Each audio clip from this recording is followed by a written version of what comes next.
উত্তপ্ত বাংলাদেশ, দিকে দিকে তাণ্ডব। প্রথম সারির সংবাদপত্রের দফতরে আগুন, সাংস্কৃতিক কেন্দ্রে সেখানে ভাঙচুর চালানো হয়, ভারতীয় উপদূতাবাসে হামলা।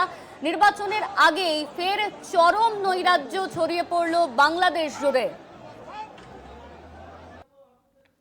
এই নিয়ে সরাসরি যাব, আমাদের সঙ্গে রয়েছেন আন্তর্জাতিক সম্পর্ক বিশেষজ্ঞ দেবাশিস নন্দী। আপনাকে স্বাগত কলকাতা টিভিতে। আমরা দেখেছি যে গতকাল রাত থেকে উত্তপ্ত পরিস্থিতি বাংলাদেশে, ছাত্রনেতার মৃত্যুর পর থেকে এই উত্তপ্ত পরিস্থিতি, চরম নৈরাজ্যের একটা ছবি আমরা দেখতে পেলাম। আপনার প্রতিক্রিয়া? দেখুন, এই পরিস্থিতিটা ভয়াবহ, যেখান থেকে পরিত্রাণ সম্ভাবনা কম। কারণ হচ্ছে বাংলাদেশে এই মুহূর্তে আইন শৃঙ্খলা তলানিতে, এবং তার বেসিক প্রপাগ্যান্ডা হচ্ছে ভারত বিরোধিতা। এই ভারত বিরোধিতার কারণ কি আমরা জানি না, কিন্তু ওর পিছনে কারা আমরা জানি। ওর পিছনে রাজাকার বাহিনী এবং জামাত ইসলাম সহ অন্যান্য যে আন্ডারগ্রাউন্ডে থাকা ধর্মান্ধ মৌলবাদী গোষ্ঠীগুলো ছিল, তারা জাগ্রত হয়েছে, তারা করছে বাংলাদেশ পার্টি। আর এক্সটার্নাল ফোর্স পাকিস্তান তো জানি আইএসআই করছে, বা পাকিস্তানের মৌলবাদী সংগঠনগুলো করছে। পাশাপাশি মধ্যপ্রাচ্যের কিছু দেশ টার্কিরও ভূমিকা উড়িয়ে দেওয়া যাচ্ছে না। টার্কির সাথে তুরস্কের সাথে ঘনিষ্ঠতা বৃদ্ধি পেয়েছে ইদানিংকালে সরকারের পাকিস্তান দিচ্ছে। উপরন্তু মধ্যপ্রাচ্যের কিছু কিছু সংগঠনের সাথে রয়েছে যারা অবৈধ মাদ্রাসাগুলোকে মদত দিচ্ছে। কিন্তু এই যে উদ্ভূত পরিস্থিতি সৃষ্টি হলো, সেখানে আমরা আতঙ্কিত এই কারণে, কারণ আন্তর্জাতিক আইন মানছে না বাংলাদেশ সরকার। আন্তর্জাতিক আইন অনুযায়ী কোনো দূতাবাসের উপর হামলা করা যায় না, কোনো দূতাবাসের কোনো রাষ্ট্রদূতকে হুমকি দেয় না। হচ্ছে এটা অনভিপ্রেত যে তার সাথে ভুলে যেতে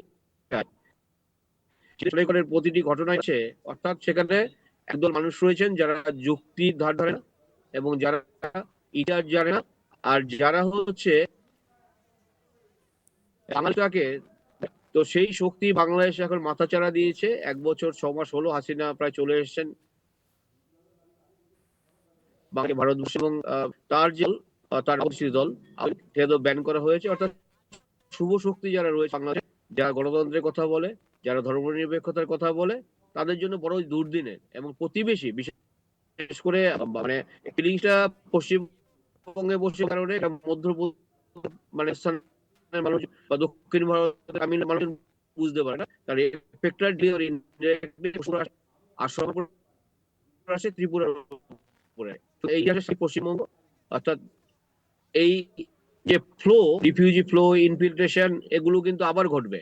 আবার কারণ এই পরিস্থিতি আগামী দিনে দেখবেন শুধু নয়, বৌদ্ধ বা খ্রিস্টানরা, যারা আওয়ামী উদারপন্থী, যাদের অনেকে ফাঁসি দিয়েছে, অনেকে মেরে দিয়েছে, অনেকে জেলে ঢোকানো হয়েছে, বাকিরা জীবন বাঁচাতে এখানে আশ্রয় আসবে।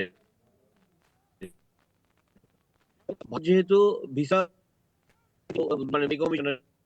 ইন্ডিয়ান গভর্নমেন্ট অফ ইন্ডিয়া ঢাকাতে বটেই, যে বিভিন্ন ভিসা অফিস গুলো ছিল এতদিন বাংলাদেশের বিভিন্ন বড় বড় জেলা শহরে, যেমন চট্টগ্রাম, রাজশাহী, সিলেট, বরিশালে এই ভিসা অফিস গুলো তৈরি করা হয়েছিল যাতে করে আসতে পারেন, পড়াশোনা করতে আসতে পারেন, বা যারা নর্মাল টুরিস্ট। এখন তারা কিন্তু আসতে পারছে না। অর্থাৎ এই যে মৌলবাদী সত্তা শুধুমাত্র দেশ করছে না, কিছু মানুষের নষ্ট করছে। সুতরাং পশ্চিমবঙ্গ কিভাবে আসে, অর্থাৎ যারা নিরীহ বেড়াতে আসতেন, যারা শপিং করতেন, যারা চিকিৎসা করতে আসতেন, ইকোনমির সাথে যুক্ত একটা জিনিস হচ্ছে